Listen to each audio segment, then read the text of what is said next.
السلام عليكم ورحمة الله وبركاته.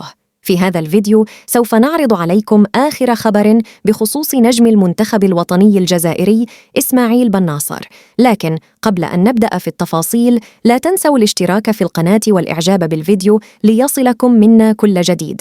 إذن كشفت تقارير إعلامية إيطالية عن مستجدات جديدة بخصوص عودة اللاعب الدولي الجزائري إسماعيل بناصر إلى المنافسات الرسمية مع ناديه الإيطالي ميلان. وحسب ذات التقارير فإن عودة متوسط ميدان نادي ميلان إسماعيل بناصر ستكون في 17 من ديسمبر القادم، حيث سيكون متاحاً بنسبة كبيرة للمدرب بيولي في الفترة القادمة، وهو الذي غاب عن فريقه والمنتخب لمدة قاربة 6 أشهر.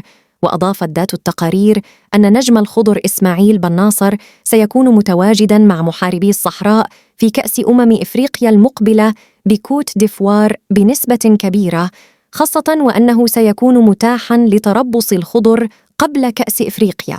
وفي الأخير، إذا أعجبكم الفيديو لا تنسوا الاشتراك في القناة ليصلكم كل جديد.